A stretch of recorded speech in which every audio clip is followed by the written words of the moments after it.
दोस्तों, आज फिर से लाश का संदेश। ये गौर चित्र है दोस्तों।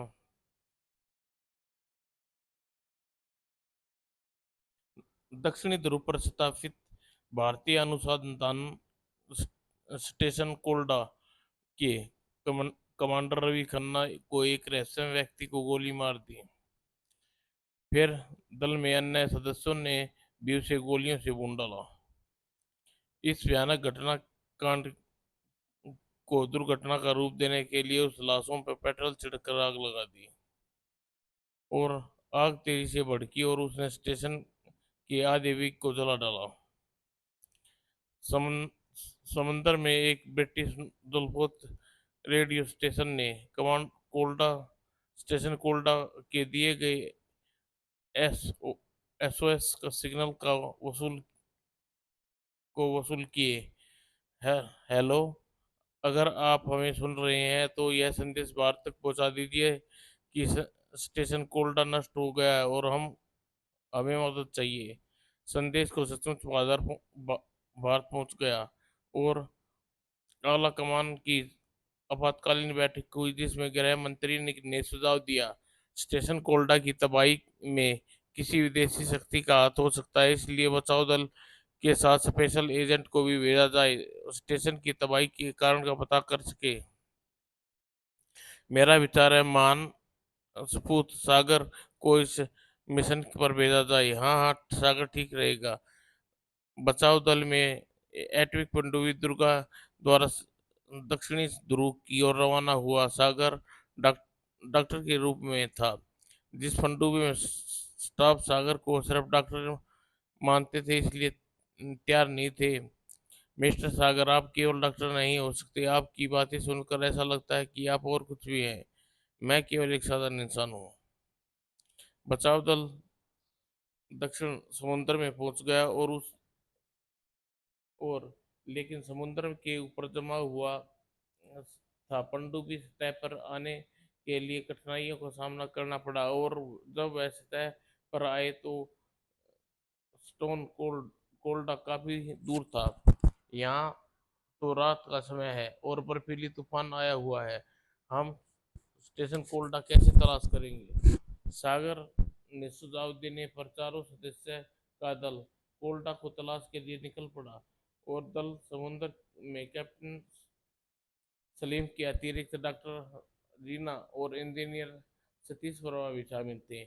हम लोग 3 घंटे की यात्रा कर रहे हैं लेकिन अभी तक स्टेशन नजर नहीं आया। चलते रहो कैप्टन। मार्ग में बहुत कठिन था। डॉक्टर रीना की टांग में दरार में फंस गई और टांग की हड्डी टूट गई। अर्थात सागर ने सहारा देकर चल रहा था। लंबी कष्टदायी यात्रा के बाद स्टेशन कोल्डा तक पहुंच गए। वह रहा स्टेशन कोल्डा। स्टेशन में केवल 8 व्यक्ति जीवित थे। बचाव दल उसकी देख रेख में लग गया। इसी बीच पनडुब्बी क्रमशः प्रताप कमांडर प्रताप ने संदेश मिला समुद्री तेज समुद्र में तेजी से जमता जा रहा है, इसलिए उन्हें पनडुब्बी को पानी में ले जाना होगा। कमांडर ने उन्हें तुरंत वापस आने का संदेश दिया। उसके बाद बचाव दल ने वायरलेस खराब हो गया और पनडुब्बी का संपर्क टूट गया। कमांडर स्टेशन ने स्थिति अवगत करवाना जरूरी था, इसलिए सागर कैप्टन सलीम को वापस कश्ती की ओर रवाना हो गया। पनडुब्बी की ओर हम लोग जा रहे हैं। पनडुब्बी पर पहुंचकर हम कमांडर के यहाँ की स्थिति बता देंगे और कमांडर स्टेशन के निकट कोई स्थान ढूंढकर पनडुब्बी को पुनः सतह पर ले आएंगे। आप लोग बिल्कुल चिंता न कीजिए, हम जल्दी वापस आ जाएंगे। सागर ने कैप्टन सलीम की अनग अत्यंत कठिन यात्रा के बाद पनडुब्बी पर वापस पहुंचे। उन्होंने कमांडर प्रताप को स्टेशन में स्थिति बता दी और कमांडर किश्ती को पानी के अंदर ले गया जाकर स्टेशन के निकट सतह पर आने का स्थान ढूंढने लगे। हम स्टेशन कोल्डा के नीचे हैं लेकिन 20 से 40 फुट मोटी बर्फ की परत है। ऊपर जाने के लिए तार पिंडों मारकर बर्फ को तोड़नी होगी। सागर और सलीम ने बड़ी मुश्किल से वह जगह खिड़की बंद की। सागर सलीम ने बड़ी मुश्किल से वह खिड़की बंद की, और लेकिन जब पानी कमर की ऊंचाइयों तो आ गया तो पनडुब्बी उस क्षेत्र में ऑक्सीजन भी निकाल चुका था। पनडुब्बी के ऊपर की मंजिल की ओर बढ़ गया और फायरिंग पैड द्वारा खोल दिया, और जांच करने के बाद कोशिश की गई तो अचानक द्वार का झक रुकना झूल गया और समुद्र का पानी उसमें घुसने लगा।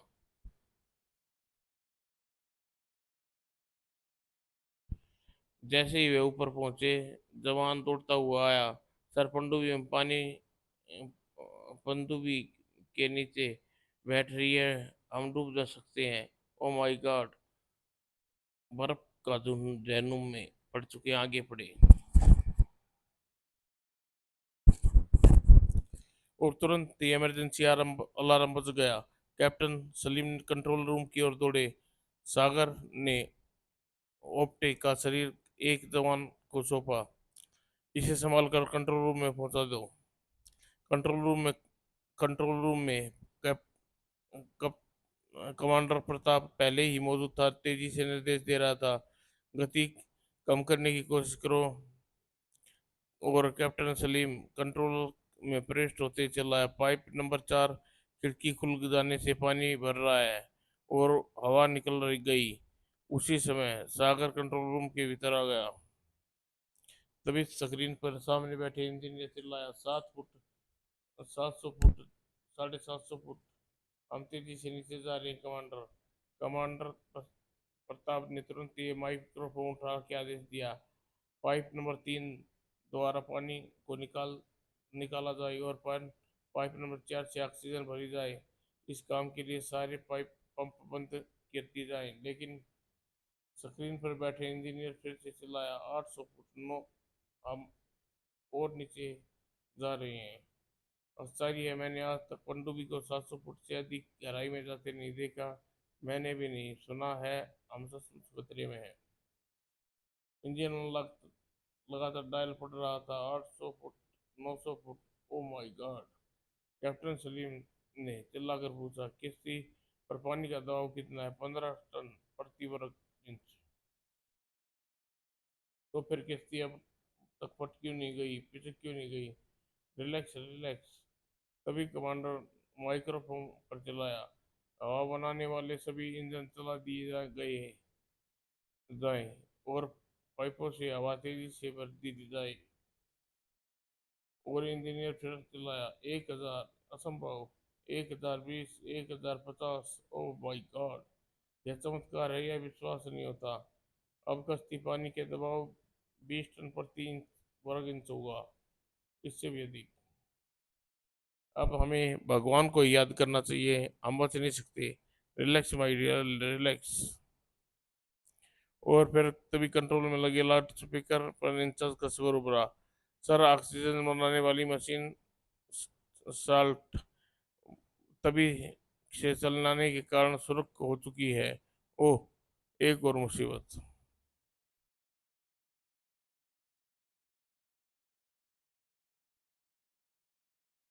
लेकिन कमांडर ने शांत स्वर में आदेश दिया, तुम छापट की चिंता छोड़ो और ऑक्सीजन ऑक्सीजन भरते रहो। Yes sir. कंट्रोल रूम में नया भय व्याप्त था छाया हुआ था। केवल सागर और कमांडर प्रताप के चेहरे पर ऐसा लगता था जैसे उन्हें मौत के कतई भय नहीं है। अचानक कैप्टन सलीम से कह रहा था, मौत और हमारे बीच केवल एक ही कच्चा धागा शेष रह गया है, जो कभी भी टूट सकता है। नहीं कैप्टन। कमांडर ने अपनी बात पूरी होने से पहले ही स्क्रीन पर सामने बैठे इंजीनियर कुर्सी से चिल्लाया, सर, हम रुक रहे हैं, गति कम हो रही है, किश्ती ठहर रही है, थैंक गॉड। लेकिन अभी खतरे से बाहर नहीं है और हम ऊपर उठ रहे हैं सर, 1000 फुट, 950 फुट, लेकिन अभी भी खतरा कम नहीं हुआ। इंजीनियर स्क्रीन पढ़ता रहा, 900, 800, 800, 750। और अब इंजीनियर ने कहा, 700। याहू, हम बच गए, बताइए कमांडर। अब हम एक दूसरे को बधाई दे सकते हैं क्योंकि खतरा टल चुका है। जान बचाने की बधाई हो डॉक्टर सागर। और कैप्टन ने सागर ने कैप्टन सलीम का हाथ में लाया। बधाई हो कैप्टन। ओह मेरा हाथ। और सागर ने तुरंत ही हाथ को निरीक्षण किया। तुम्हारे हाथ को क्या हुआ है? यह तो सूजा हुआ है। वो बहुत पीड़ा हो रही है, शायद खिड़की बंद करते समय चोट लग गई। मुझे तो लगता है आपकी 2 उंगली की हड्डी टूट गई है। और मुझे पता भी नहीं चला, मैं कोई तकलीफ नहीं महसूस कर रही थी। जान खतरे में हो तो इंसान बड़ी सी तकलीफ हमेशा छोटी तकलीफ को भूल जाता है। कुछ ही क्षण बाद जब सब कुछ नॉर्मल हो गया, अब सब ठीक हो चुका है डॉक्टर सागर। पहले आप कैप्टन से हाथ की पट्टी में मरहम पट्टी कर दीजिए। नहीं, पहले अभी आपटे को देखना चाहिए, उसे ज़्यादा चोट तो नहीं आई। और आपटे को किसी न, देखभाल की जरूरत तो नहीं है क्या? क्या क्या मतलब आपका? आपटे मर चुका है कमांडर। पानी इतना सख्ती से अंदर आया था कि उसे आपटे को उठाकर फौलादी दीवार से टकराया था। उसका सिर का पिछला भाग अंडे की तरह फट गया और उसने तुरंत ही मौत हो गई। ओह माय गॉड, आपटे मर गया? जी हाँ, वह मर गया, बल्कि यूं कहिए उसकी हत्या कर दी गई। क्या यह सच कह रहे हैं डॉक्टर सागर? कमांडर प्रताप कुछ क्षण तक विस्मय से सागर को घूरते रहे और दरवाजे की ओर बढ़ते हुए बोला, डॉक्टर सागर, आप मेरे कैबिन में आइए। वहीं पर आप कैप्टन सलीम की उंगलियों की पट्टी कर दीजिए।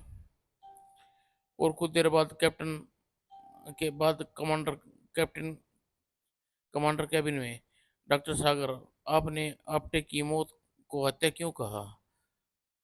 हत्या को हत्या ही नहीं कहा जाएगा कमांडर साहब। आप क्या कह रहे हैं? जानते हैं कितना बड़ा आरोप लगा रहे हैं?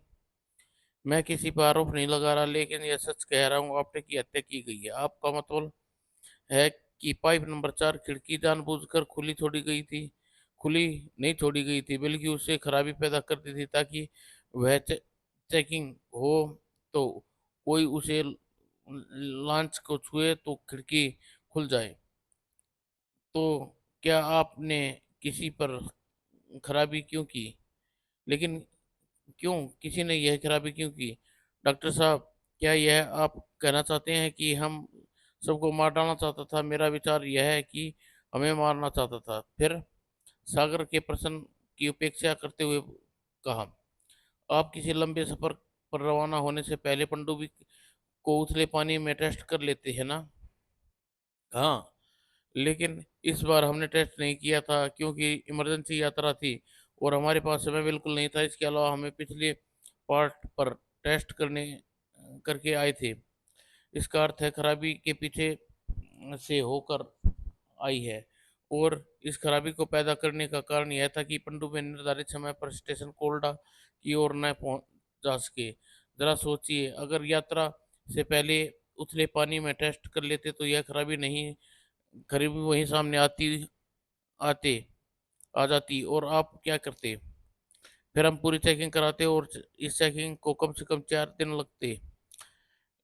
यही कुछ वह आदमी चाहता था जिससे वह खराबी पैदा की है। उसकी साजिश यही थी कि हमारी यात्रा लेट हो जाए। लेकिन उसका साजिश का मकसद क्या था? मकसद साफ है। वही व्यक्ति जानता था पनडुब्बी स्टेशन कोल्डा का स्टाफ बचाने जा रही है। वही नहीं चाहता था कि यानी वह चाहता था कि स्टेशन कोल्डा पर जब खूनी नाटक खेला जा रहा है वह चलता रहे। यानी खूनी नाटक आप क्या कहना चाहते हैं? फिलहाल तो कुछ नहीं कहना चाहता। इस सिलसिले में हम बाद में बात कर सकते हैं। अभी तो हमें स्टेशन कोल्डा के बचे हुए स्टाफ को बचाकर किश्ती पर लाना है। लेकिन आप तुरंत स्टेशन के निकट किश्ती की सतह पर ले जाने का कोई काम देखिए। और एक बार फिर कंट्रोल रूम में एकत्रित हुए। अब क्या पोजीशन है? हम हम स्टेशन कोल्डा के नीचे हैं सर, लेकिन ऊपर कोई पोली पोलियाना नहीं है और बर्फ की परत कहीं 20 फुट से कम नहीं है। फिर तो समय नष्ट करना बेकार है, टारपीडो का इस्तेमाल करना चाहिए, वही करते हैं। कमांडर प्रताप कंट्रोल रूम के सामने बैठ गया और हेडफोन लगाया। Hello tube number 3, torpedo ready? Yes sir, torpedo number 3 ready. और फिर पानी में 400 फुट के नीचे गहराई पर चलो और कुछ स्विच दबाई और एक लीवर को छोड़ा गया। हम नीचे जा रहे हैं सर, गुड। 400 फीट नीचे आकर कश्ती रुक गई। तभी कमांडर माइक्रोफोन पर चिल्लाकर बोला, torpedo ready? Yes sir. Okay, 1 2 3 blast. और इन शब्दों के बाद पनडुब्बी में एक झटका सा लगा और स्क्रीन पर टारपीडो नजर आया और कुछ क्षण बाद टारपीडो बर्फ की परत से टकराया। स्क्रीन पर धुआं ही धुआं छा गया। कुछ देर बाद स्क्रीन साफ हो गई और बर्फ की परत परत फिर से दिखाई देने लगी। चलो ऊपर चलो। Yes sir. पनडुब्बी ऊपर उठी और 90 फुट की गहराई पर पहुंचकर ठहर गई। बर्फ की मोटाई नाप कर देखो। Yes sir. कुछ देर बाद, अरे बर्फ तो उतनी ही है, 20 फुट। तो क्या टारपीडो ने काम नहीं किया? कुछ समझ में नहीं आता, जरा इधर उधर क्षेत्र को देखो। ओके। पनडुब्बी ने गोल दायरे में घुमाकर घूमना शुरू कर दिया। नहीं, कुछ नहीं, कोई सुराग नहीं हूँ।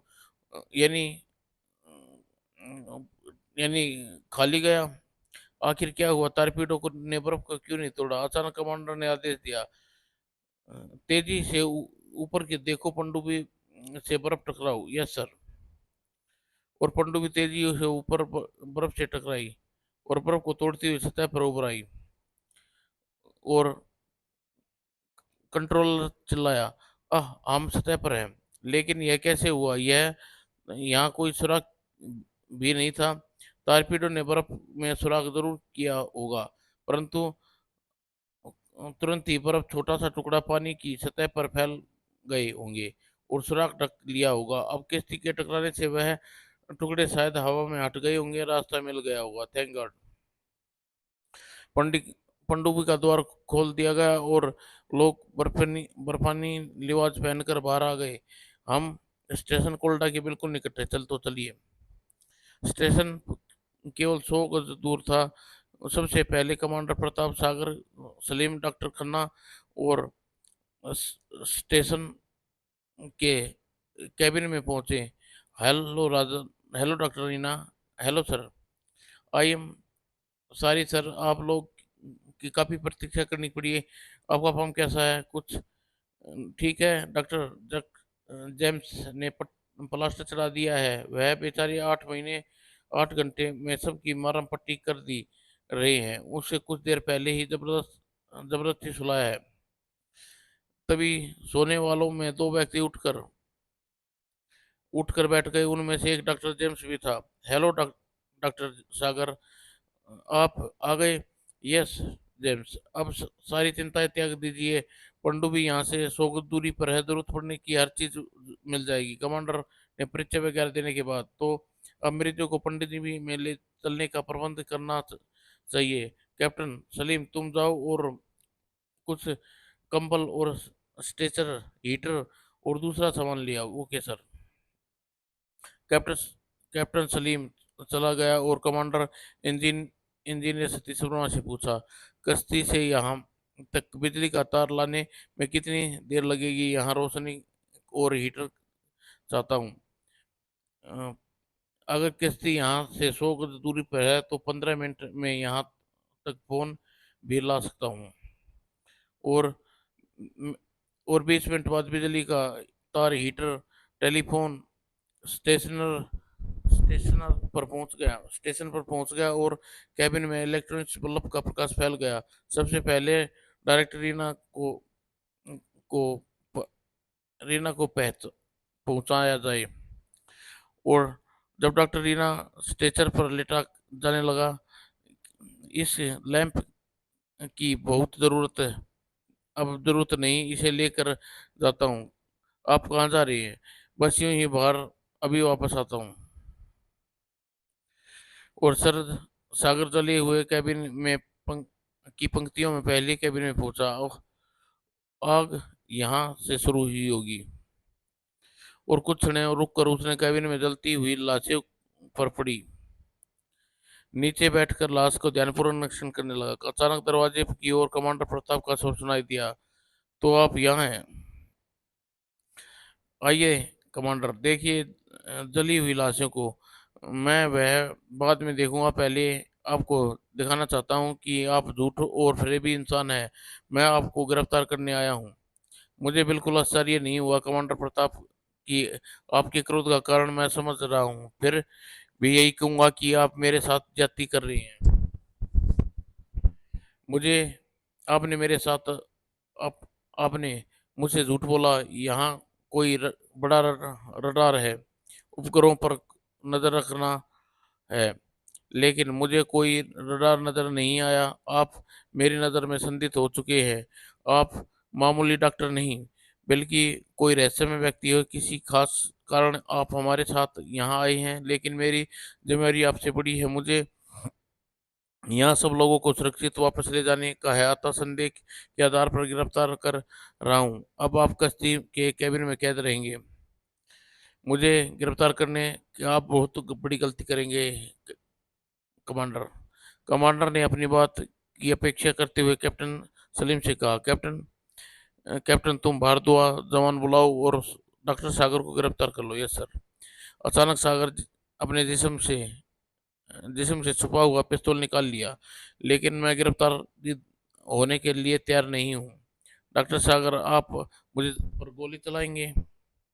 अगर जरूरत पड़ी तो चलाऊंगा। अगर अभी आपने अभी मामले की गंभीरता का एहसास नहीं है। मैंने यहाँ तक पहुँचने के लिए जीवन का खतरा मोल लिया है, अतः आप मैं आपका मिशन अधूरा अपना मिशन अधूरा नहीं छोड़ सकता। पहले आप मेरी बात सुन लीजिए, फिर कोई फैसला कीजिए। ऑल राइट, कहिए क्या कहना चाहते हैं आप दोनों निकट आइए, इन लाशों को ध्यानपूर्वक देखिए। आपको खुद अंदाजा हो जाएगा कि मामला कितना गंभीर है। कमांडर कैप्टन ने झुककर लाशों को देखने लगे। यह लाश देखिए, इसकी उंगली में, सोने की अंगूठी। और कमांडर रवि की लाश, जरा इधर गर्दन को ध्यान से देखिए। गर्दन में एक सुराग है। जी हाँ, सुराग गोली का है कमांडर। रवि को जलाकर नहीं मरा, बल्कि उसकी हत्या की गई। हत्या हत्या हत्या। जी हाँ, हत्या। और यही नहीं, उसमें से कई आदमी का कत्ल किए गए हैं। यह आग अभी इस हत्याकांड को छुपाने के लिए लगाई गई थी। आप तीसरी लाश को देखिए, उसकी खोपड़ी में भी गोली का स्पष्ट निशान है। और यह सचमुच गंभीर मामला है। हाँ, बहुत गंभीर। थैंक्स कमांडर, आपने मामले की गंभीरता को समझ लिया। मैं फिलहाल ये पिस्तौल रखता हूँ। आप सचमुच साधारण इंसान नहीं हैं डॉक्टर सागर। मेरी इंसानियत इंसान मेरी इंसान मेरी इंसानियत के समय देखना। जब मुझे पता चल जाएगा कि हत्यारा कौन है, मेरी पिस्तौल की गोली उसका सिर में होगी। यह गलत। आपको कानून अपने हाथ में नहीं ले सकते। मेरा अपना कानून है, मैं खुद हूँ। और उसका मुझे अधिकार है। क्या मतलब? मतलब यह है कि आपसे बड़े बड़े पुलिस अफसर जासूस देखे होंगे, लेकिन मेरे अधिकार उन सबसे अधिक है। मुझे अपराध को अपराधी को किसी जगह कत्ल करने का कानूनी अधिकार प्राप्त है। आखिर आप कौन हैं डॉक्टर सागर? मैं अपने मैं अपने देश का सिपाही हूँ। और आप मुझे जासूस भी कह सकते हैं, लेकिन मुझे साधारण जासूस नहीं, बल्कि स्पेशल जासूस या सीक्रेट एजेंट हूँ। मुझे केवल प्रधानमंत्री का आदेश चलता है। मुझे यह शक था कि आप कोई खतरनाक आदमी हैं, और अब मुझे बता दीजिए असलियत मामला क्या है। असली मामला यह है कि ऐसी मशीन यहाँ एक ऐसी मशीन थी जो उपग्रहों पर नहीं बल्कि शत्रु मिसाइलों पर नजर रखती थी। उस मशीन के बारे में केवल कमांडर और रवि, उसके चार साथियों को पता था, और वही उसे ऑपरेट करते थे। कुछ दिन पहले रवि ने हेडक्वार्टर में संदेश भेजा कि उसके स्टाफ में कोई शत्रु का आदमी है जो उस मशीन को नष्ट करना चाहता है। हेडक्वार्टर अभी इस मामले में विचार कर रहा था कि शत्रु के आदमी ने अपना काम पूरा कर दिया उसने मशीन को नष्ट कर दी और कमांडर भी और उसके विश्वसनीय साथी को भी मार डाला। इसका अर्थ यह हुआ कि शत्रु यहाँ बचे हुए लोगों में से एक है। हाँ, वह यहाँ बचे हुए 8 आदमियों में से एक है और मुझे उसकी तलाश करना है। मुझे खुशी की इस बात की है कमांडर ने मेरी बात पर विश्वास कर लिया है। हाँ मिस्टर सागर, अब मुझे आपकी बात पर विश्वास हो गया है। तुम फिर धोखा खा गए कमांडर। मैंने असली बात तुमसे तुम्हें बताई ही नहीं, मामला कुछ और ही है। मेरा विचार है कि हम यहाँ से चलें। हाँ चलो, देखते हैं बाहर क्या हो रहा है। वे तीनों वापस सामने वाले कैबिन में दो मरीजों को छोड़कर शेष पनडुब्बी में जा बैठे थे और डॉक्टर खन्ना और जैक्सन दोनों मरीजों के लिए निकट खड़े थे। इन दो मरीजों को भी भिजवा नहीं, यह नहीं जा सकते, इन्हें हिलना डुलना खतरनाक है। तो इन दोनों का कारण हमें यहाँ यहाँ ठहरना पड़ेगा। जी हाँ, हिलने डुलने से इनके गांव खुल जाएंगे। अगर इन दोनों के डॉक्टरों को अगर इन दोनों डॉक्टरों की यह राय है तो मुझे मंजूर है कि एक दिन इनको यहीं रहने दीजिए। ओके, दो आदमी इनके साथ यहाँ रह रुकेंगे। डॉक्टर जैक्सन और डॉक्टर खन्ना, आप काफी थक चुके हैं, किश्ती पर जाकर आराम कर लीजिए। जाने से पहले डॉक्टर जेम्स जेम्स ने दोनों मरीजों को इंजेक्शन लगाया। डॉक्टर खन्ना, आप जरा अमित और गोपाल को भेज दीजिए, वे दोनों यहाँ मरीज के पास रहेंगे। ओके। दोनों डॉक्टर चले गए, लेकिन कैबिन कैबिन में मरीज दोनों मरीज रह गए। तो सागर ने कैबिन की तलाशी लेनी आरंभ कर दी। क्या ढूंढ रहे हैं आप? पिस्तौल। पिस्तौल? आप क्या समझते हैं कि हत्यारा पिस्तौल यहाँ छुपा रखी होगी? वह उसे कहीं बाहर फेंक दी होगी, अब मानो बर्फ के नीचे दब चुकी होगी। नहीं, हत्यारा अपना हथियार फेंक नहीं सकता। मुझे अगली जर उसे जरूरत है के लिए फिर जरूरत कहीं छुपा रखा होगा। लेकिन यहाँ पिस्तौल कहाँ छुपा सकता है? इतना तो वह जानता ही होगा। ऐसे ही छोड़ देने से पिस्तौल की नाल बर्फ में फंस जाएगी और इस्तेमाल की काबिल नहीं रहेगी। उसने पिस्तौल यहाँ नहीं छुपाई होगी। पिस्तौल उसने कहीं भी छुपाई होगी, मगर कहाँ? कमांडर प्रताप अचानक कैबिन से बाहर निकल आए। पिस्तौल एक जगह हो सकती है। और वह सीधे ट्रैक्टर के पास पहुंचा और ट्रैक्टर से बर्फ हटाने लगा। कुछ देर बाद कमांडर वापस कैबिन में आया और उसके हाथ में एक पैकेट था। यह लीजिए डॉक्टर सागर, पिस्तौल मिल गई। सागर ने पैकेट देखा। पिस्तौल है, कारतूस और खंजर है। यह आपको कहाँ मिले? ट्रैक्टर के पेट्रोल टंकी में के नीचे। उसने सो उसने सोचा, सर्दी में दो चीज नहीं जमती, एक तो एल्कोहल, दूसरा पेट्रोल। एल्कोहल की बोतल में पिस्तौल छुपाई नहीं जा सकती, इसलिए मैंने ट्रैक्टर में तलाश किया और यह पैकेट पेट्रोल की टैंक में मिल गया। आपने तो कमाल ही कर दिया कमांडर। जासूस होने से बात न सोच सका जो आपने सोच ली। प्रशंसा के लिए धन्यवाद। आप क्या करने का इरादा रखते हैं?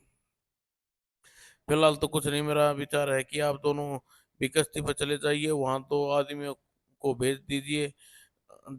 तब तक मैं यहीं रहता हूँ। ओके, हम चलते हैं। आओ कैप्टन। और उन दोनों के जाने के बाद सागर ने एक बार लाशों वाले कैबिन में पहुंचा, वहां तलाशी लेने में जुट गया। काफी ढूंढने के बाद भी कुछ नहीं मिला तो वह खड़ा होकर सोचने लगा, इन लाशों को और हटाकर देखना चाहिए, शायद कुछ मिल जाए। लाशों को हटाई, फिर नीचे बैठकर इस स्थान का निरीक्षण करने लगा। ओह, यह तख्ता जरा सा उभरा हुआ है। उसने तख्ते को कोना पकड़कर उठाया। ओ माय गॉड, बहुत सामान भरा हुआ है। उसने तख्ता निकाल कर एक तरफ रख दिया और गड्ढे में सामान निकाल कर देखने लगा। सामान हटाने में एक छोटा सा गैस सिलेंडर कहीं भी नजर आया। यह गैस सिलेंडर और यह गैस तो उन गुब्बारों में भरी जाती है जो मौसम का हाल जानने के लिए छोड़े जाते हैं। तभी उसकी नज़र एक बॉक्स पर पड़ी। यह बॉक्स कैसा है? उसने बॉक्स को खोला। ओह, यह तो ट्रांसमीटर लगता है, मगर यह डायल किस किस लिए है? और बॉक्स हाथ में लिए वह कुछ सोचता रहा। यह हत्यारे का सामान है, क्योंकि उसे पता पता नहीं कि कब तक यहाँ रहना पड़ेगा, इसलिए उसने अपनी आवश्यकता का सामान छुपा कर रख दिया। और सामान छुपाने की जगह उसने बड़ी अच्छी चुनी। किसी को लाश हटाकर देखने का विचार नहीं आ सकता। अब वह निश्चित था कि हत्यारा उन 6 आदमियों में से एक है जो किश्ती पर गए हैं। 2 आदमी जो बीमार हैं वे हत्यारे नहीं हो सकते। आधे घंटे बाद सागर कैबिन में निकलकर मरीजों वाले कैबिन में आया। गड्ढे को फिर से बंद कर दिया और उस पर लाश रखाया। आ गए आप लोग? जी हाँ, आप कश्ती पर चले जाइए, हम दोनों यहीं रुकेंगे। पनडुब्बी में एक छोटा सा अस्पताल था। वापस आकर सागर सीधा अस्पताल में पहुंचा। हेलो डॉक्टर खन्ना, क्या हाल है आपके मरीजों का? फिलहाल तो सब सो रही हैं। वो डॉक्टर खन्ना को एक कोने में ले जाकर बोला, मैं आपसे कुछ बातें करना चाहता हूँ। डॉक्टर खन्ना, क्या आप भरोसा कर सकती हूँ? आप अगर मामला अपनी पनडुब्बी को डुबोने का नहीं है तो भरोसा कर सकते हो। सागर दबे शब्दों में खन्ना से कुछ बात करने लगा। बात समाप्त होने के बाद मैं समझ गया। Thanks doctor. अच्छा, इन लोगों के कपड़े कहाँ हैं जो कश्ती पर उतारे हैं? कपड़ों की लॉन्ड्री रूम में। वहां पहुंचकर सागर ने तलाशी लेने लगा। इन कपड़ों में कुछ नहीं है। वह लॉन्ड्री रूम से निकला, थका हुआ था। अगर कुछ देर सोया नहीं तो काम करने योग्य नहीं रहूंगा, था 3-4 घंटे सो लेता हूँ। और 6 घंटे सोने के बाद सागर उठा, डाइनिंग हॉल में पहुंचा। Hello captain. हेलो। बाहर जा रही हो? हाँ कमांडर ने फैसला किया है कि इंडियन राफ्ट की लाश यहीं दफन कर दी जाए। उसके साथ स्टेशन कोल्टा की मृत सदस्य को भी दफन कर दिया जाए। यस कमांडर, ठीक फैसला किया है। वो यहाँ और वह कुछ लोगों को लेकर बाहर खुदवाने के लिए गए हैं। तभी कमांडर प्रताप भीतर प्रविष्ट हुआ और निकट आकर बोला, डॉक्टर सागर, स्टेशन कोल्टा में मरीजों को मेरा नाक में दम कर कोल्डा के मरीजों ने मेरा नाक में दम किया हुआ है। क्या कहते हैं वे कहते हैं कि मरने से पहले उनके दोस्त थे, उन्हें अंतिम संस्कार जरूर शामिल होंगे। वह सब बीमार हैं और बाहर बहुत ठंडा है। कमांडर, वह लोग कई दिनों से इस तूफान में और ठंडे मौसम में मौत से लड़ते आ रहे हैं, अब तक जीवित हैं। कुछ देर में तूफान में रहने से वे मर नहीं जा सकते, अतः उनकी बात मान लो और उन्हें साथ लेकर चलिए। और 15 पनडुब्बी में कुछ ही दूरी पर लाशों को सामूहिक कब्र खोदी गई और कब्र के निकट सब लोग खड़े हो गए और लाशों को कब्र में उतारी जा रही थी। और कब्र को बंद करने के बाद पनडुब्बी का स्टाफ ने पानी के अंदाज में मृत्यु को सलामी दी।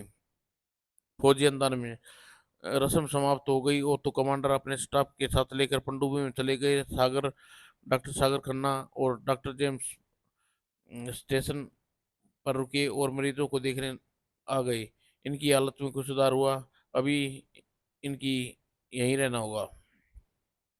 डॉक्टर जेम्स दोनों मरीजों को इंजेक्शन लगाने के बाद कहा, चलिए वापस चलते हैं। आप लोग दोनों चलिए, मैं अभी आता हूँ। और दोनों डॉक्टर चले गए और सागर वहाँ मौजूद पहरेदारों से बात करता रहा। आप लोग यहाँ के बारे में यहाँ बोर तो नहीं होते? जी नहीं, हम लोग ताश खेल कर समय बिताते हैं। और कुछ देर में सागर वापस चल दिया और पनडुब्बी पर चढ़ ही रहा था कि ऊपर से कोई गिरा।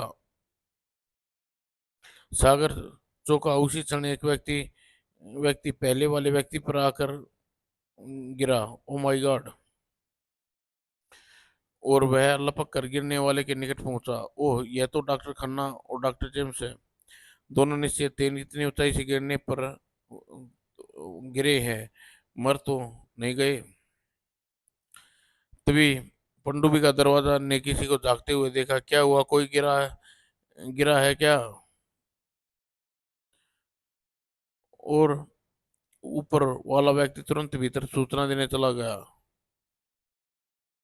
लाशों का समुद्र।